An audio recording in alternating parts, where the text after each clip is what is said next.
came is that I know that there's a lot of really good people out there, you here, who believe that there is a solution to some of the problems that are just facing all of us as a society. And it's always bothered me that science and technology has always appeared, and I'll speak more about that tonight, to appear to be a value free. That's the way it's taught. And I feel science and technology should serve our society. And I feel very honored to be in the company of creative people who are doing their best to fight the good fight. Now, what is the good fight? I think that we have to see the dynamic drive that's going to make electric cars absolutely here, forgetting about mandates and about the attitudes of oil companies and about what the big three will do or not do. The dynamic is very clear.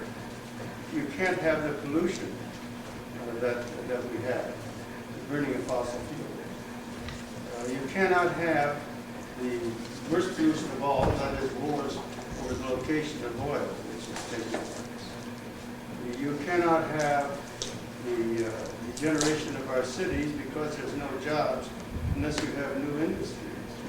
You cannot have the deficits and the budget that everybody talks about, and the way they want to take care of those deficits is often poor people, rather than the deficit that's spent by buying oil, for example, which is probably over $70 billion of deficit a year. And then they talk about inflation. So inflation, everybody likes that we do something about inflation so that we can generate more unemployment, pecuniary inflation. So I start with all of this as background to say that we have social dynamic forces behind us, but it's all meaningless unless you have a practical solution. It's like going up to the ocean and saying, I'll empty it if you give me a bucket. And it isn't. So all of us, all of you, I'm sure, have been attacked at one time or another as utopians, as people who would like that better society, but don't realize what it is, A, to meet a payroll, or B, to come up with something that will really work. Well, in a way, though, some of it is like that old Jewish story about the fellow that was called up to the bar of justice, and he was asked, how does he plead to this charge of murder? He says, Your Honor, please treat me gently. I'm an orphan. He said, yeah, but you killed your father and mother. So, I think you can't have it both ways. Now, the real truth is that you have to have a battery to have an electric car. The truth is there hasn't been such a battery. The truth now is that there is such a battery. And by the way, it isn't one that's new. It's been around since the early 80s when we started putting them into consumer batteries. And now every one of the consumer batteries that you buy, whether nickel metal hydride, are covered by 15 different agreements that we have all over the world. So that we had to fight for that recognition. But that is a fact. It's been in production. Hundreds of millions of them are being made, and they're being very successful. That allow you to use your telephones, your portable phones, or your laptop computers, what have you. Then what you had to do was to scale up for an electric car. It was the electric car that I wanted to really do. I was told that was an impossibility. Now, it isn't an impossibility. What it really required is a different approach than had been used by battery manufacturers. Battery manufacturers have literally been between 200 and 100 years old. I don't mean only in their industry, I mean in their attitude. So batteries are considered, you have lead acid, you have nickel, cadmium, you have nickel iron, etc. Two elements, something like that. And what I said is that if we're going to have a hydrogen economy, and that we should have one, that we have to be subversive. Because I called in the big three years and years ago and showed them an engine running on hydrogen, only moisture coming out of exhaust, and everything working really wonderfully. and they ho-hummed. And I thought, well, gee, you know, the direct approach isn't going to work. Maybe we have to be subversive. So we put the hydrogen into the battery. But, well, it would take longer than my allotted time. There's a lot of war stories that Iris and I who started the company in 1960. And by the way, she is a true PhD in the family.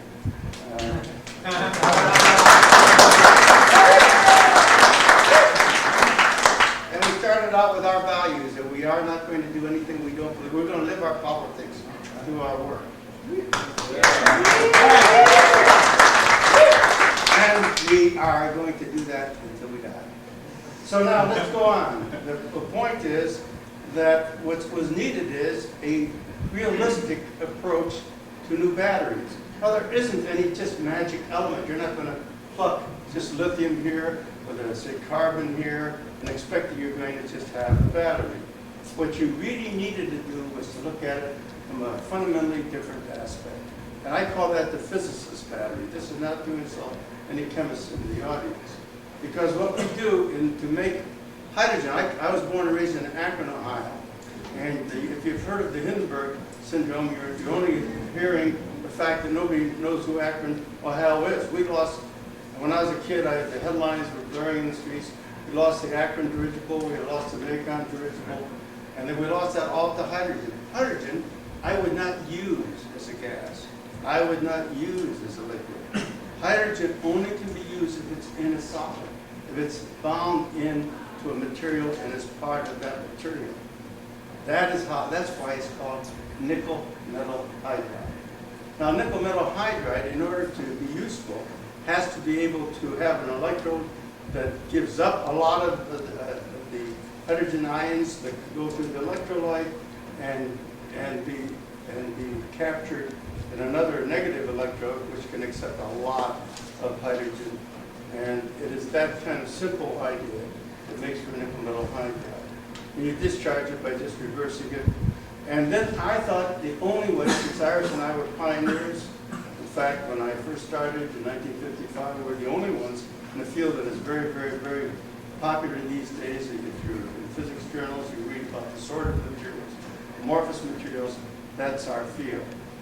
And so what I thought was to be able to get the highest density of hydrogen sites in a solid, I would use the idea of disorder. And to do that, I didn't want one element or two elements. We used 8 or 9 elements in our negative electrode. And we used it to cause the highest density of sites for the hydrogen ion to react with. And the electrolyte was just neutral. It's just an ordinary potassium hydroxide electrolyte. All it is a passageway for the ions to go back and forth. And what you do then is you have an electrochemical potential between 2 electrodes, and that potential is sufficient to have hydrogen ions to a large spectrum of sites by all these elements and multi-components, multi-phases, disorder, to have that sites and then release them. I'm not going to discuss the science or technology beyond that except to say that it would not be realistic to have used a conventional battery. You will not have anything more than lead acid. And this is the real problem that all of us have to face. If you use lead acid realistically, and that's where the oil companies and the big three always had us, who wants to have a car that can only go 30, 40, 50 miles or so, 60, 70, maybe 80, 90, nothing more.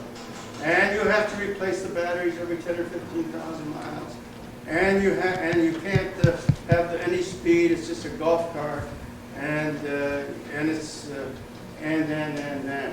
And the answer is really, except for a few enthusiasts, very few of the American public or world public would want it. You have to have a battery that will be capable of matching a gas engine for you to have success. And so that's what I set out to do. And of course, as the Wiener said, very few people believed it. And what we had to do then is to prove it. Talking about it would have done no good. So I'll just show you, here's the battery. Looks like a battery. It's not a high temperature battery, it's a ambient temperature battery, extremely robust, and it's very simple, the machinery to make it, the talents to make it are just not anywhere near the sophistication that we use for our photovoltaics. And so this is the battery. This is a typical battery pack. I know that many of you will be shocked by the name Delco here, Delco propulsion system.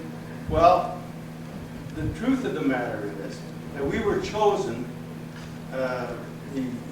when we believed that the Big Three really wanted a battery. They've set up an advanced battery consortium with the help of Ken Barber. I don't know if he's in the audience, or from the Department of Energy. I saw him out in the hall before and he was around. But more importantly, in a way, Ford, General Motors, and Chrysler. And they said they wanted to have a battery, and they chose us over how many groups? Every large company in the world, maybe 60, 70, 80 of these companies, and the littlest company won it. Now, why did it win it? Not because they liked my gray hair. It won because the data was there, the battery was there, and they had no alternative. They would have preferred to give it to someone else, I am sure. And since we've been successful, I am sure they're sorry they gave it to us, because they don't want to let any good deed go unpunished. Now, what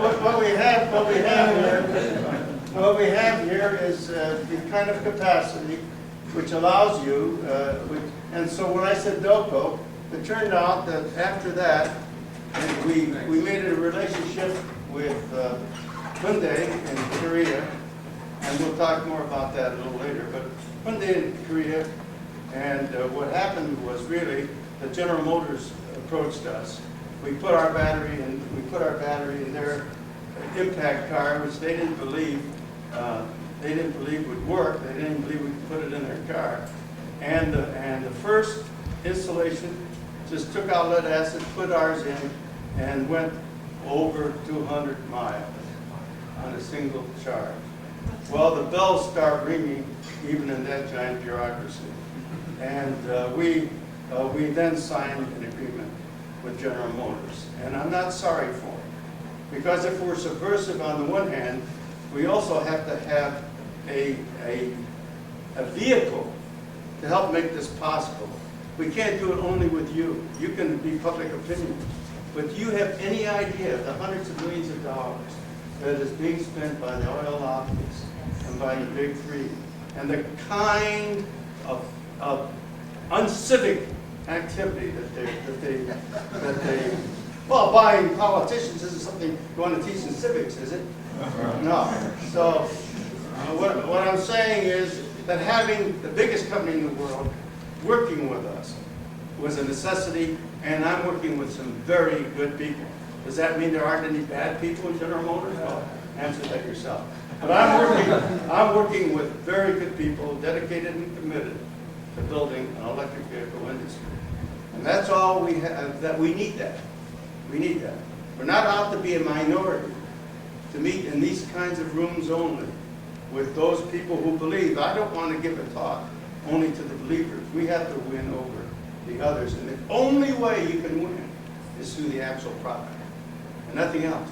They cannot put the genie back in the bottle. So this, working together with them in order to actually build the industry is a necessity in which we, this is their automobile, this is the General Motors automobile. Those of you who have driven it, the Impact, why they chose that name, you'll have to decide. The Impact is a what? Is a what? What's that? Yeah, I've driven it. You can run it into the wall. It's so powerful that you. Oh, you've driven it. Yes. Then I don't. Then you ought to get up and say what it's like. It's a kick in the pants. It is a car. It is a better car than any IC car you've ever driven. It has the speed. It has the ease of handling. It's beautiful. It's fun to drive. And everybody wants it. When they put out a questionnaire, the answers came back, what do you find wrong? I have to give it back. You know, I mean, So anybody who tells you among the big three that nobody wants an electric car has not read the testimonials of the people who've tested it and driven it. And some of you have driven other cars. And this is a car that went over 200 miles, can go 240 to 260 miles on a single charge. You can, with our batteries, you can recharge it 60% in 15 minutes. Otherwise, you just, if you go over 200 miles, what do you care? You just plug it in at night, and you wake up to a fresh, gassed up in the morning without touching anything, the cheap electricity. It lasts the lifetime of the car, uses benign materials, and has gone well over 100 miles an hour. I'm not going to tell you how fast, but it's well over that. And she can tell you how it handles maneuverability. And what else have I left out? Lifetime of the car, speed, charging, no polluting materials, etc. Cost, the cost of this car it's their automobile. The cost of an electric vehicle will be 1/3 of the cost to operate before you get to the cost, the initial cost. 1/3 to operate. And more importantly, it is a consumer electronic item. You will do nothing to it in terms of maintenance except change tires in 50 to 60,000 miles. Now, the initial cost, until you're in volume production, will be like the initial cost of anything, whether it was computers, whether it was pens, whether it's copiers, whether it's telephones, whether it's television. It follows the curve of volume production. So don't let anybody try to use cost as the excuse. Because that's where my story comes in about the orphan. If you don't let it get to the line where it can become a part of the volume curve, it'll cost forever too much. If you can get it out there so that it is bought in the normal amounts by normal people, then it will not be in a ground-up car. Ground-up meaning designed for electric car. It will not be more expensive than an IC and could be less. I am a lifetime member of the Society of Automotive Engineers, and I know a lot of my colleagues who are very good engineers who tell you it'll cost less. I don't want to be quoted more than saying that. This is what a battery pack looks like for the impact. It's a beautiful, and it looks just like the lead-acid battery pack. We just took their casing, put our batteries in, and remember, we have less weight, better volume. I mean, if less volume, yeah, less volume, and tremendously more energy. So 2 to 3 times out of lead acid. What are the dimensions there roughly? Let me give them back to you. When it comes to numbers, That's the same That's as just the for impact. specific. that's a GM impact. Yeah. G Is that 2 feet across there? Here, let me see if I have any of it on here. If not, I'll try to find it before I finish on. This is some of the specifications. Actually, the specific energy now is at 80 watt-hours per kilogram. So and as I'll show you before the end of my talk, and I may show a couple like this tonight, will be. We're talking about a car that in about 3 to 5 years will be going well over 300 miles, or you'll be going 150 miles and having a very cheap car because you'll be using a lot less batteries. The vehicle acceleration, I mean, that's the other thing. A golf cart that goes 0 to 60 in less than 8 seconds. But truth doesn't help you much, I'm afraid. I like this because it shows a real pioneer who I like very much, James Warden, and the Selectria. This is the one. This is the one that James went at 214 miles that everybody thought was wonderful, 2-passenger in the Tour du Sol. As you all know, last year at the same time Mobil put an ad down, you couldn't go more than 30 miles. New York Times had a little line, and it's right up the Tour du Sol race a couple of months ago, that the Selectria car that James had with our Ovonic battery went 238 miles on a single charge. Does truth matter? Well, we can't put out ads to cover the world. But you ought to know that this is a 4-passenger, same inner room as a Taurus, went 238 miles and had 12 miles left in the gas tank. Now, anyway, I like the fact that this fellow here is representing the true sort of spirit that we ought to have more of in the United States, forgetting the rest of the world. Maybe this will help you in terms of the weight. But the 80 watt hours is a range of 240 miles approximately. We have in the laboratory 95 watt hours per kilogram. That'll take us 285, brings down the cost substantially. Then the one that I'm aiming for in the next year and a half or two is 120 watt hours, and that'll give you over a 360 mile range, and to beat the consortium's point that they would like to have. And then, of course, this one, these three are all actual. The one that I'm working on and getting good results here for the further range would take us 900. I don't want 900 miles. I just will cut that down. I'll cut it down tremendously, and I'll cut it down tremendously to give you a cheap battery. For a cheap car. I'm not in control of charging, of setting the prices for automobiles. Now, here's something that the reason Iris and I are in Europe, and we are working very avidly in Japan and in Taiwan as well, is that for pollution, one of the great polluters is a scooter. That's the initial way of getting mobility in developing countries. It's not unfortunate. It's unfortunate, but it's not uncommon to see in India 4 or 5 people on one scooter. In Taiwan, there's 10 million scooters. In Vietnam, it's the method of transportation over the world. So I want to do something about pollution. I want to do something about availability and mobility that people don't have it. And this number of cars, this number of batteries makes a wonderful, wonderful scooter. And I think I have some data on that too.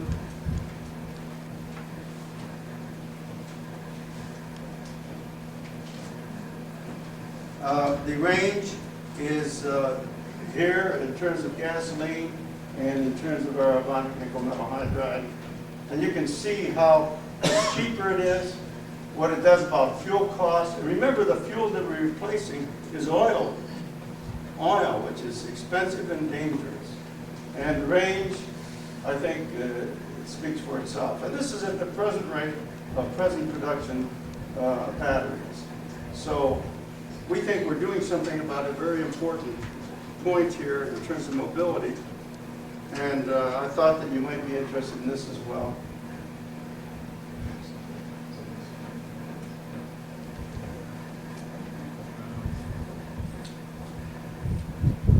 Why I'm not attacking lead acid. The reason I'm not attacking lead acid is not because I wouldn't like to say some negative things about it, but because they've been so unfairly attacked by the oil interests that I don't think that I want to kick them while they're down. How does that compare with the gas powered, the kerosene pump scooter? Well, this one had it here. Yeah. Okay, yeah, I saw that, but on the acceleration. Oh yeah, it's the same. Same thing. Similar. Similar, no, better. Better. Okay. Yeah, we're going to have to put an algorithm so that they don't speak too much on these things. It has more pickup and power immediately. It'll jerk your head back. And here in California, the Chico people, we put it in their hybrid car, and they won all kinds of honors because of our batteries. As our next speaker knows, they twisted an axle with the power they had. So. Now I'd like to say that it's going to take all of us, you and all the other people to make this happen. And I was very fortunate to have now a colleague who is down officially as my personal consultant or something like that, but who I look forward to playing a very important role in our company. And he was a former head of General Motors. That's Bob Stemple, an engineer's engineer, a man of absolute integrity. Didn't want to fire everybody right offhand like everybody wanted to. A real leader and a truly a good person. And he is one heck of a help to us. This is the impact, these are other bad impacts going out. I just wanted to say that I have a lot of dedicated and committed colleagues. Someone here said from Lawrence, mentioned Sapru, Christian Dr. Sapru. She was one of my collaborators in the early days on the automotive. Now, I think that I will be showing this one, I think, tonight, but since it has engineering applications, because I want to answer all these overwrought questions that are really not, that have been put in the public's mind. Well, you're going to have a lot of pollution anyway because you're going to be burning fuel and so on to create. I'd use a barnyard expression, but it's just not true. One of the great physicists of our time is a fellow named John Archibald Wheeler, cosmologist, good man. And Wheeler has said, he quoted a friend of his, he gave him full credit, pollution plus dilution equals solution. I mean, if you go anywhere in California and you get all this density, people don't understand physics of these automobiles, you're going to get pollution. And now if you're putting them in one stack that you can clean up, you can take care of a lot of that. Plus the fact that there's simple physical things. A gas engine, how efficient is a gas engine these days? 13 to 22% on a driving cycle. That's right. See, people think it's 25%. I was waiting for somebody to, it's not so. How efficient is an electric motor these days? 98%. I have seen some at 99%. Now, for the people who've been trying to have apples and oranges, say, but you only carry a little bit of fuel, you know what? It's how much you can use to drive an automobile and how long it'll go, not the false considerations. So overall, in the food chain, so to speak, when you take the refining efficiencies and you take the other kinds of points of change, you'll see that you'll get overall efficiencies well over 24%. I won't take, just use that as against an overall efficiency at most of 14%. Yeah. Is that the internal combustion engine car there, is that a new efficient car, or what level of car is that? That is the typical automobile. But let me talk about that. I think you brought up a profound question, and one which I've asked, even though I'm an automotive engineer, I think Bob Stemple is a far more seasoned one than I am. And I asked him about the very same question, about the lean cars that the automotive industry is trying to foist upon the government in place of electric vehicles.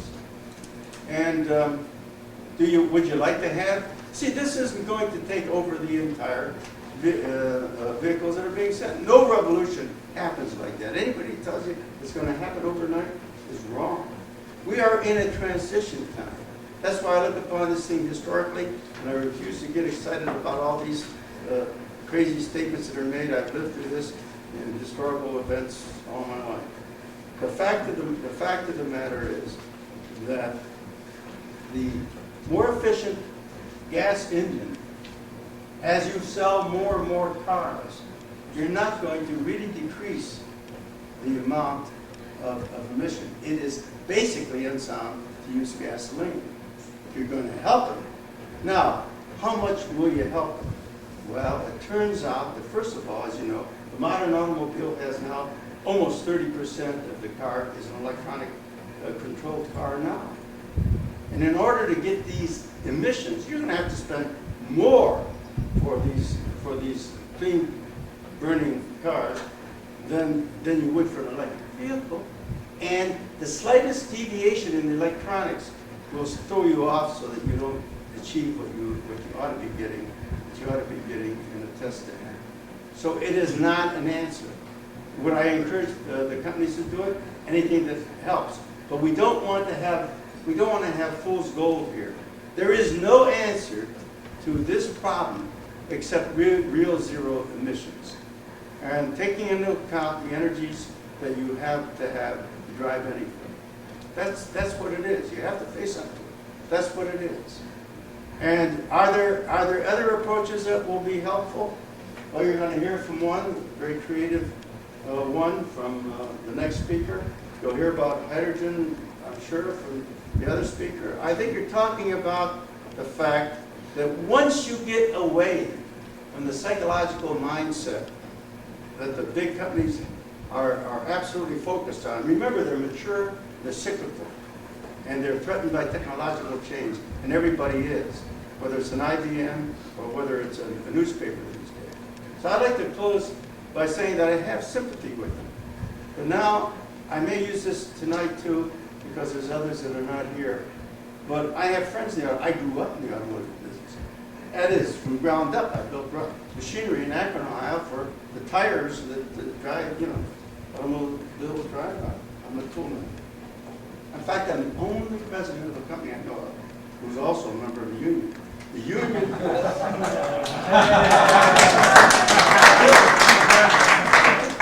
The International Association of Machinists handed me an honorary membership, which said some nice things to make a member of the union in our shop.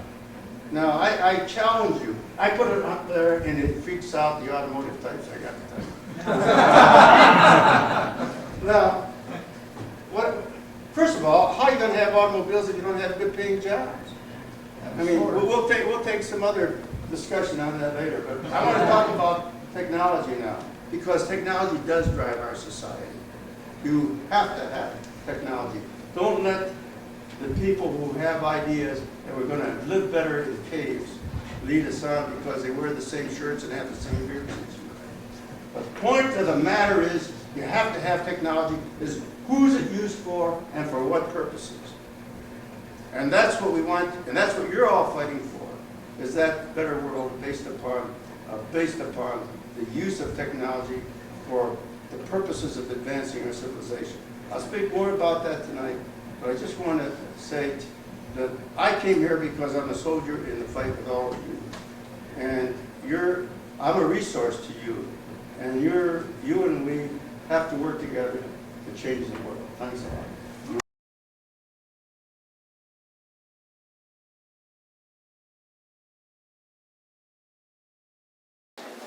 I'm going to talk about two quite divergent projects today, so I'll go fairly quickly. First, I'm going to show you the predecessors to the neon hybrid. Are you ready for the slides? Yeah, I can start. Sorry. In the middle.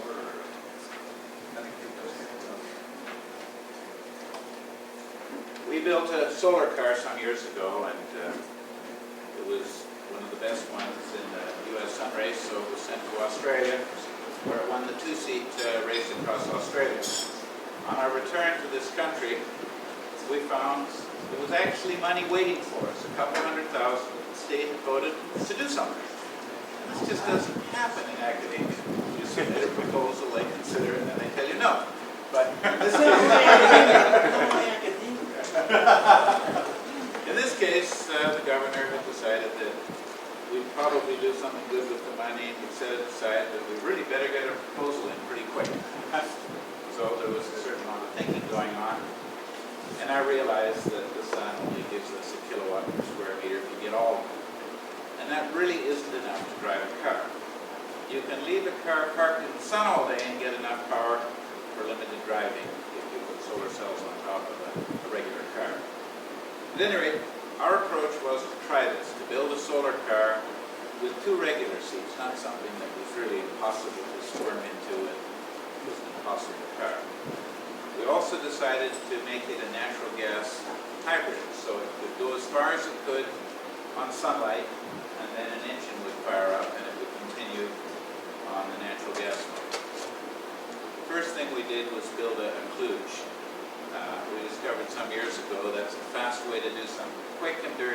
see if it's going to work. If it's obviously not going to work, give it up and do something that is likely to work. Doing the finest craftsmanship is not a good idea at the very earliest stages of the project. Paul McCready taught me this. He actually built aeroplanes that would hardly hold themselves together to find out if he was on the right track. Of course, later you have to do it right. You have to do it extremely well. And since our vehicles stay on the ground, there's less risk involved in having something that's a bit crude to start with. So you'll see a steel tube frame inside that thing, the body. So then the reason we made a body is we wanted to try out some coast down tests to see if the aerodynamics would be satisfactory.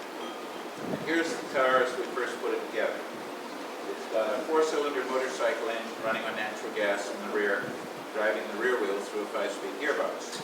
In the front, it's got a couple of unique mobility motors. These are permanent magnet brushless DC motors with very, very high efficiency. And they're driving the front wheels. The body looked a little funny being translucent, so we painted it yellow and stuck some solar cells on that we had left over from another project. There's about 300 watts worth on the car, so it has really negligible range as a solar car. But at that point, the Pikes Peak hill climb for electric and hybrid vehicles came along. The car was done, so we went there and ran it. In fact, we climbed from the start line to Glen Cove. We finished in 8 minutes and 7 seconds, which was 2 minutes faster than the next car. And in racing, that's not a win, that's a rub. Here you can see a bit more of the car. You may notice it's got rather unusual wheels. 2 tires on each wheel, and the wheels are completely made for carbon fiber. Used a simple single-speed drive to each front wheel, 1 motor to each front wheel. Didn't need a differential. We also didn't get very much torque. So either we had enough speed with rather poor acceleration off the line in the pure electric mode, or we got good acceleration and ran out of speed. So the subsequent car got a 4-speed gearbox. This is the rear drive. We didn't have a differential at this end either. We had 2 overrunning clutches, 1 at each end. See the lumps.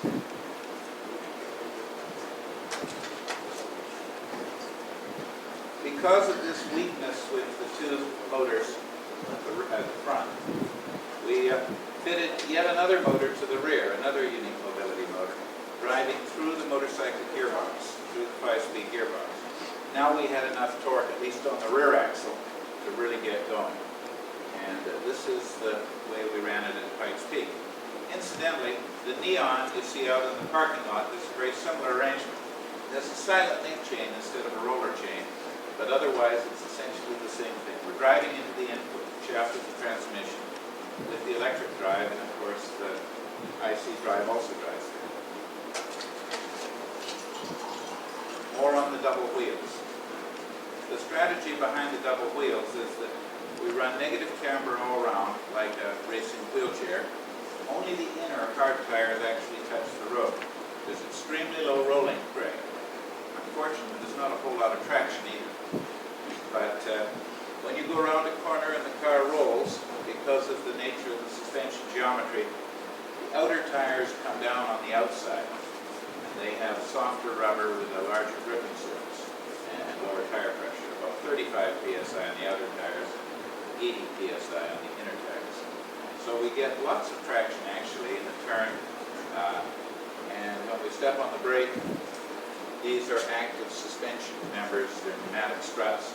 They extend, and all 8 tires come down during heavy braking. And this worked. You can see it's actually clear the road during normal forward running.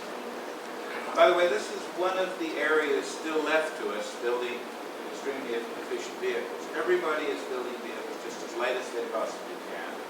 Pretty well everyone is building cars as aerodynamic as they can make them. This is one of the big areas left in drag. It's just straight rolling drag, and it's nearly all tire drag. There are some very good tires available from Europe, but there may be some strategies further than this. Perhaps the catamaran tire is going to have a web in the middle and differing pressure, or at least different rubber on the inside and outside. I don't really see having 2 tires. It does mean we don't have to carry a spare. wheels. As you can see, they're made from pre-preg. They're extraordinarily light. In fact, they're 4.5 pounds each, which is well below what you would normally expect a wheel to be. Yet they're incredibly stiff.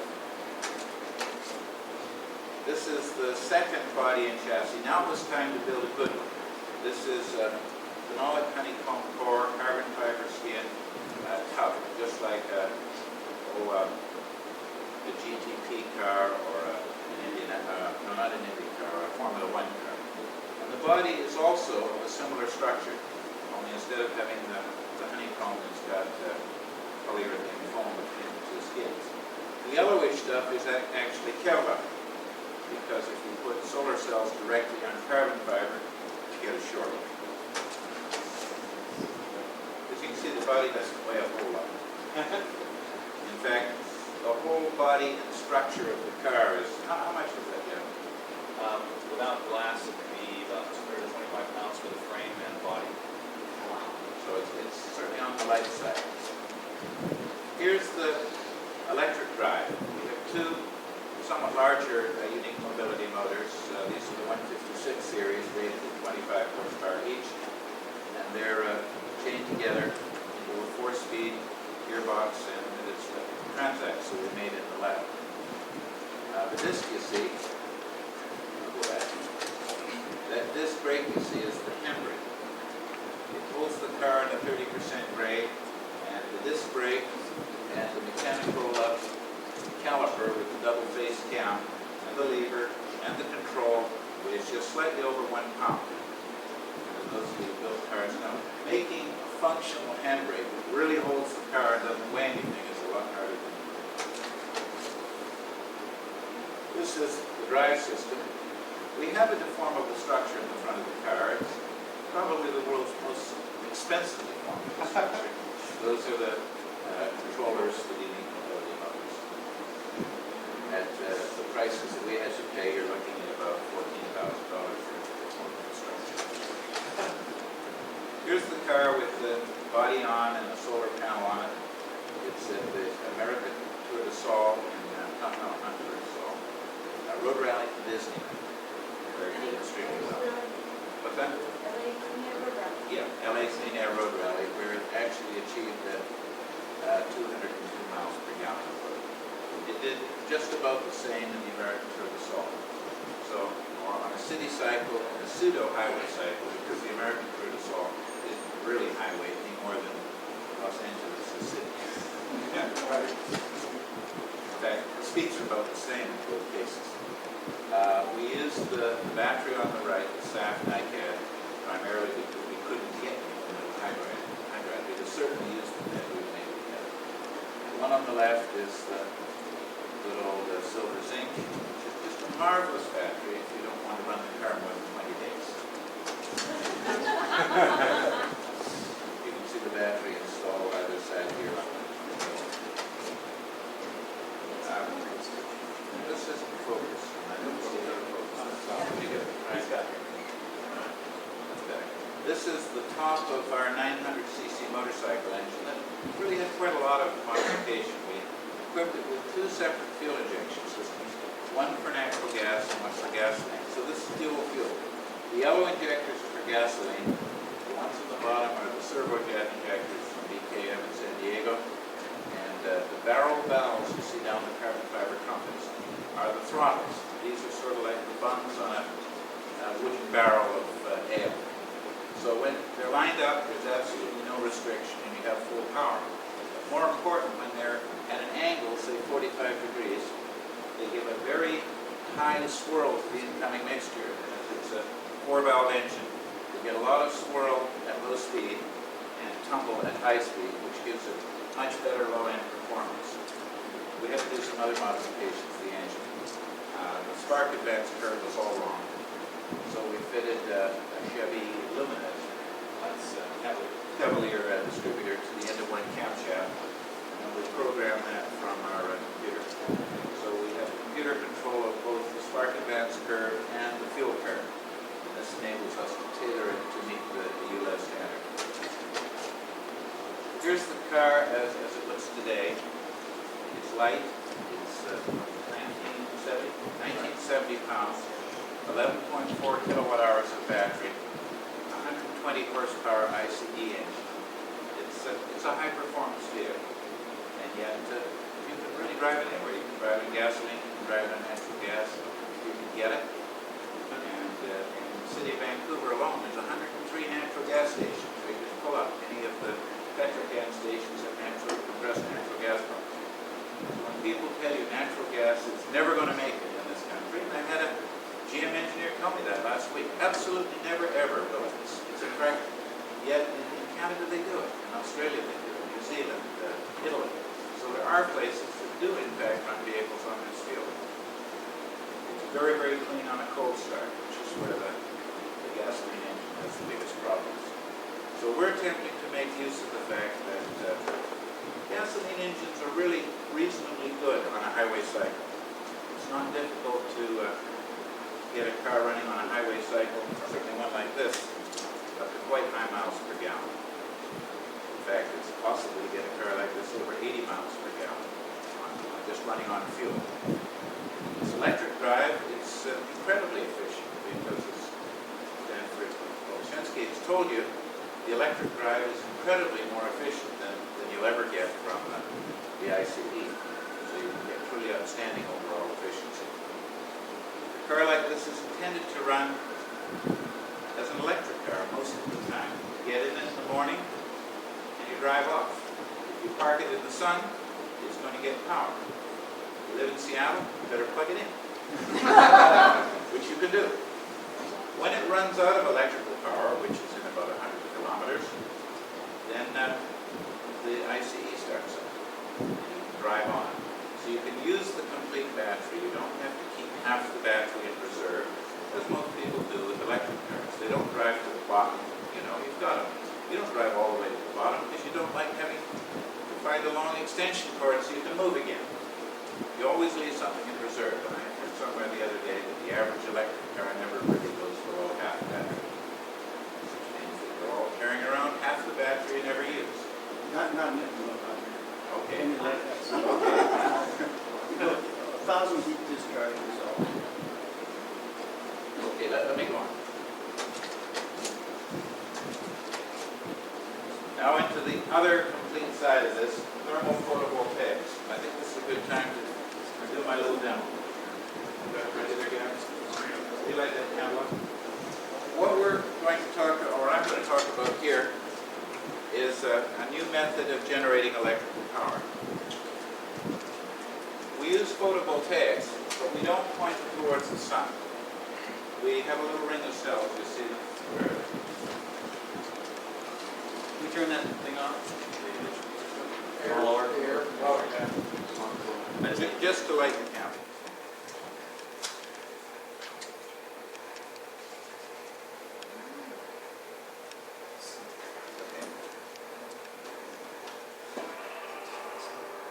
Now there's no batteries in this radio.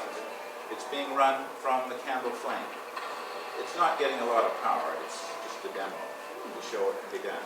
But these cells are quite different to the normal silicon cell. They're made from gallium and antimonide.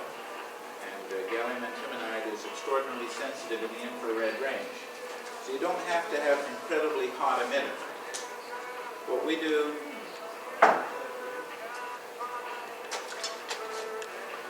here's a sort of a pictorial showing what it's like. We use a silicon carbide tube, which will stand up to 2,000 Kelvin, which is almost an ideal temperature for the emitter. The cells themselves are 37% efficient. This means that if one uses the standard figures for efficiency of emitters and burners and recuperators and so on, it could be demonstrated, and scientists at Boeing and at NASA have both agreed on this, that 30% overall efficiency from the fuel to the electrons is possible. We're not there yet, but we're getting there, and it's going quite quickly. The Department of Energy gave us almost $1 million to get going. The Department of Defense gave us $4.5 million to continue. So we have enough money to carry on with this research. The time we started, we were making about 1 cell a day. These are 1 centimeter square. I think we've had enough of this. What was the efficiency again? The theoretical efficiency is 30%. We're not there yet, but we're on the way. These cells are 1 square centimeter, which is pretty darn small. You can see there's 12 of them here. And we're making one of those cells a day at a cost of around $300 a cell, which is astronomical. You can't power a car with cells that cost that much. But we're up to 80 cells a day now, and we're going to be up to thousands of cells a day before too long. We're importing the technology to grow the crystals in this country. Currently, the crystals come from Beijing, and they're sliced and diced and made into cells in Issaquah, which is just south of us, near Seattle. The research scientist that invented the cell is Dr. Louis Frost, who was the chief scientist at the Boeing company. Boeing was going to have square miles of these in space power Star Wars. It didn't happen, but the cells got developed. So Boeing has 16 million in, and we're putting maybe 5 more, and we hope to turn this into something to be a useful power plant. Here are some of the figures on the efficiencies. So we're looking now at around overall system efficiency of 17%. But we can go higher than that.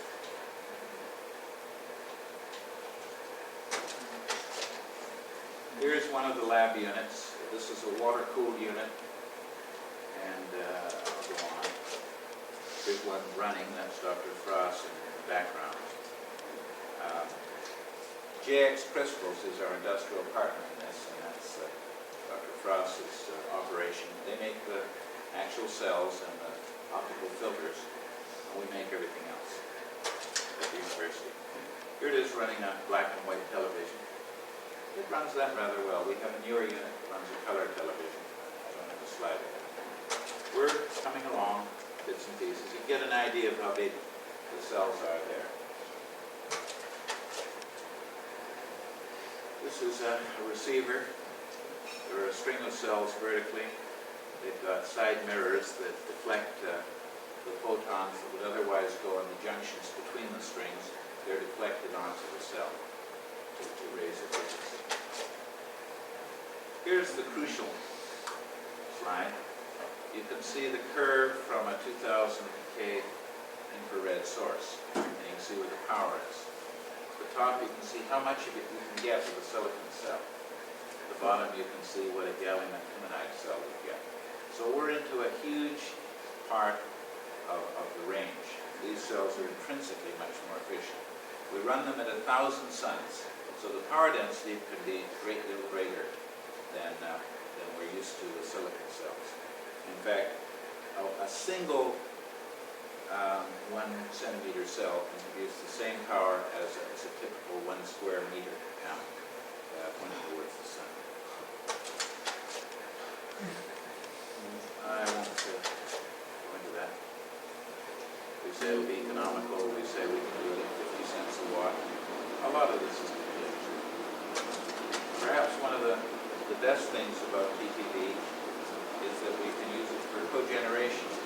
We can use it instead of a furnace. It will be a furnace. It will sound like a furnace. It will produce heat just like a furnace. But it will also make enough power to run your house, or your cabin, or your motorhome, or your yacht. What's more, to live silently. You won't sit boring at night and chomp, chomp, chomp, chomp, and diesels all over. You'll be silent. The boats will be warm, and birds will be watching television. This is a curve of efficiency of the cell.